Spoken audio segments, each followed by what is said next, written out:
اللہ الرحمن الرحیم۔ شراب اور جوئے کے حوالے سے گفتگو چل رہی تھی۔ آج اس عنوان پر انشاءاللہ العزیز آخری درس ہوگا۔ کل سے انشاءاللہ آگے والی آیت کا درس شروع کیا جائے گا۔ جوئے میں جیسے انفرادی طور پر جوا ہوتا ہے اس کے نقصانات ہیں، اسی طرح آج کے جدید دور میں اجتماعی جوئے کھیلے جاتے ہیں جس میں پوری معیشت کو، قوم و ملت کو نقصان پہنچتا ہے۔ اس میں کئی چیزوں کا تذکرہ ہوا تھا، جیسے لکی کمیٹی ہے، بولی والی کمیٹی بھی اس کو کہتے ہیں، اور اسی طرح انعامی بانڈ ہیں، اور جس کو ہم لاٹری نکلنا کہتے ہیں یہ بھی اسی میں ہے،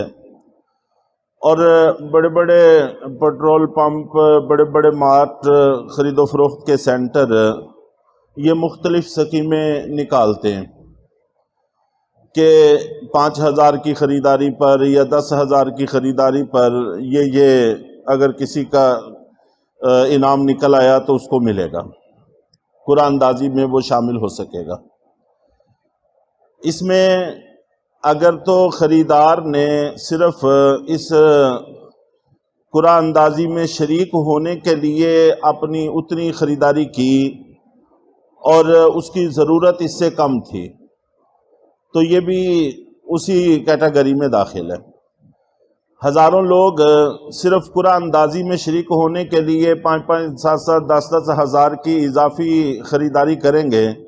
تو وہ اپنی گھریلو ضرورتوں میں تنگ پڑیں گے، مشکل کا شکار ہوں گے،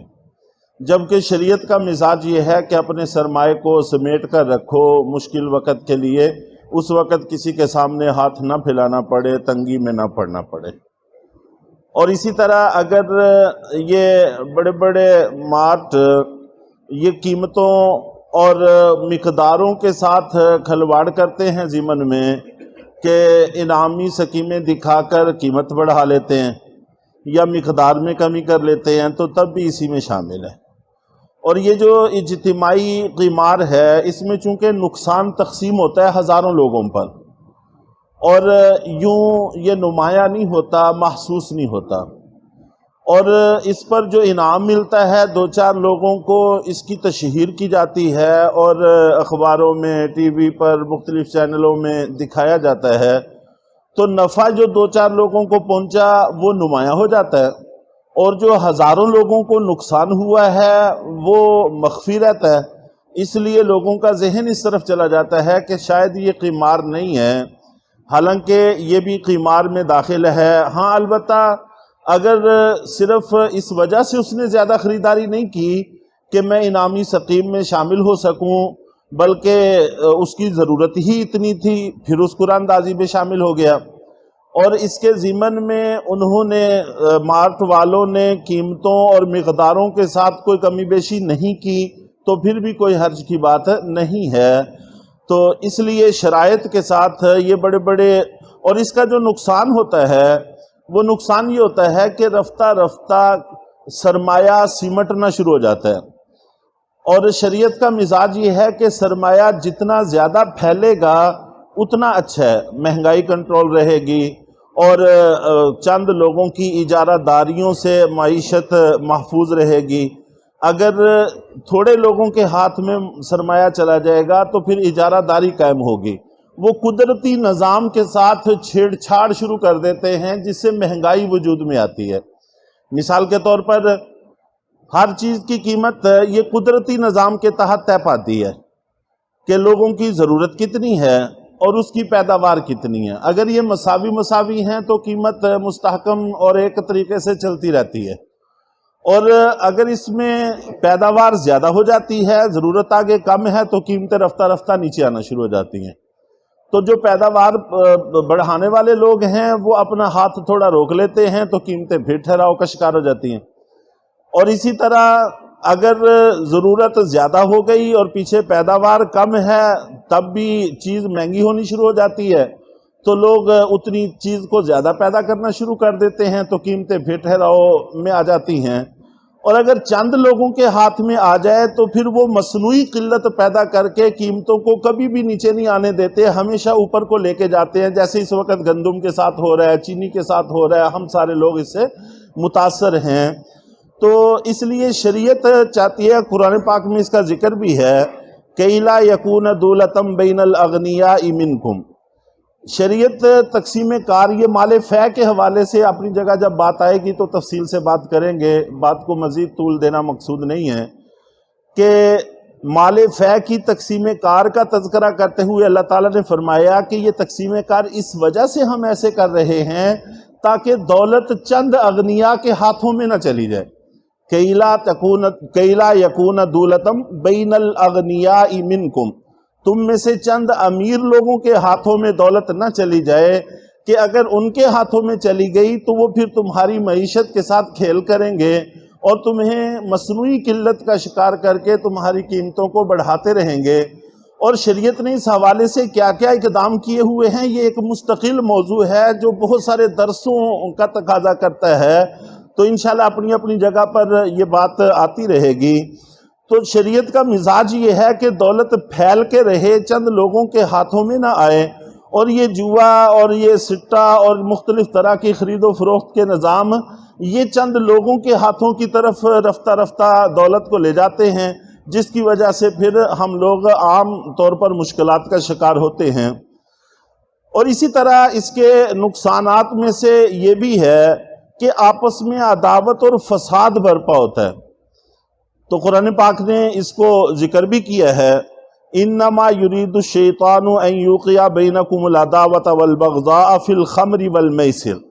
خمر اور میسر، یہ دونوں جوا اور شراب، یہ دونوں ایسی چیزیں ہیں جو دلوں میں بغض پیدا ہونے کا سبب ہیں اور آپس میں عداوتیں پیدا ہونے کا سبب ہیں۔ ظاہر ہے بغیر کسی جواز کے ایک آدمی نے دوسرے کا سارا مال حاصل کر لیا ہے، تو جس نے مال ہارا ہے اس کے دل کے اندر جیتنے والے کی نفرت پیدا ہوگی، اس کی عداوت اور بغض پیدا ہوگا، یوں آپس میں جھگڑے اور فساد کھڑے ہو جائیں گے اور یہ سلسلہ چل نکلے گا۔ جبکہ شریعت یہ چاہتی ہے کہ آپس میں عداوتیں نہ ہوں بلکہ دل ملے ہوئے ہوں، محبتیں اور الفتیں ہوں۔ تو یہ جوا اور شراب یہ دونوں اس بات پر اثر انداز ہوتے ہیں، ہماری آپس کی محبتوں، الفتوں، بھائی چاروں پر اثر انداز ہوتے ہیں۔ اور پھر اسی آیت میں آگے جا کر فرمایا وَيَصُدَّكُمْ عَنْ ذِكْرِ اللَّهِ وَعَنِ الصَّلَاةِ، کہ اس کی یہ بھی تاثیر ہے کہ یہ تمہیں اللہ کے ذکر سے غافل کرتی ہیں، روکتی ہیں، اور تمہیں نماز سے روکتی ہیں۔ تو جیسے خمر اور شراب یہ نماز اور اللہ کے ذکر سے انسان کو غافل کرتا ہے، اسی طرح جوا بھی اللہ اور اللہ کے ذکر سے انسان کو غافل کرتا ہے، نماز سے غافل کرتا ہے۔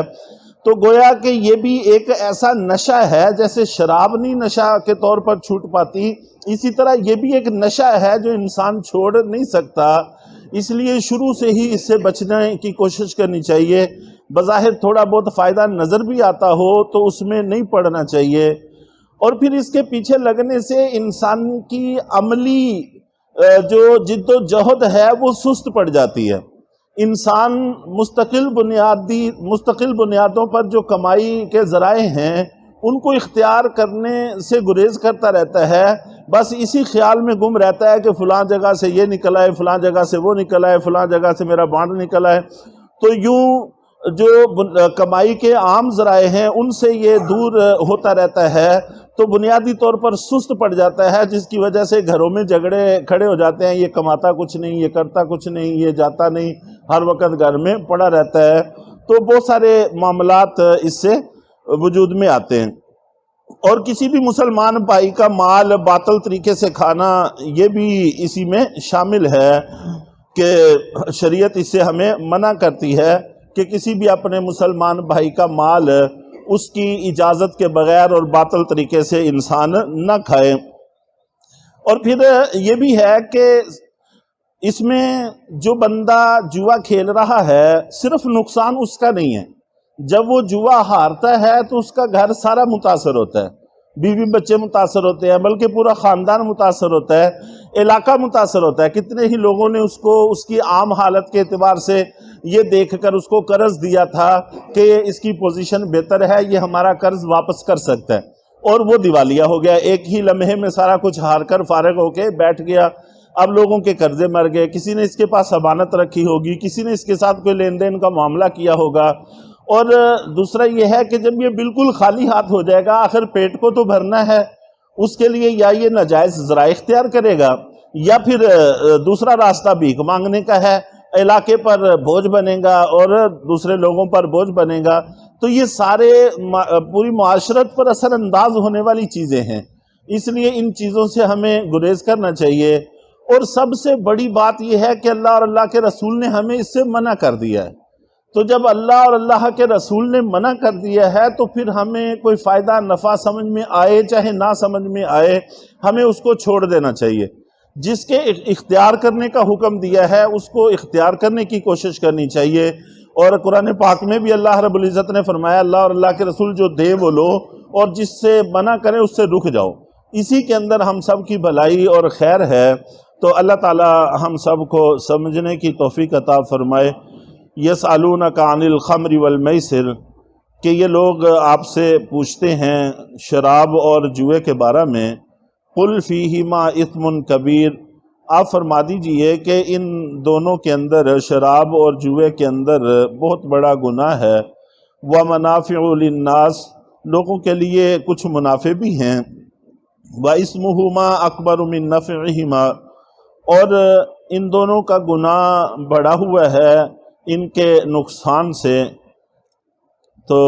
ظاہر ہے کہ جس کا نقصان زیادہ ہو، نفع کم ہو، اس سے بچنا ہی خیر ہوتی ہے، اس لیے ہمیں ان چیزوں سے بچنا چاہیے۔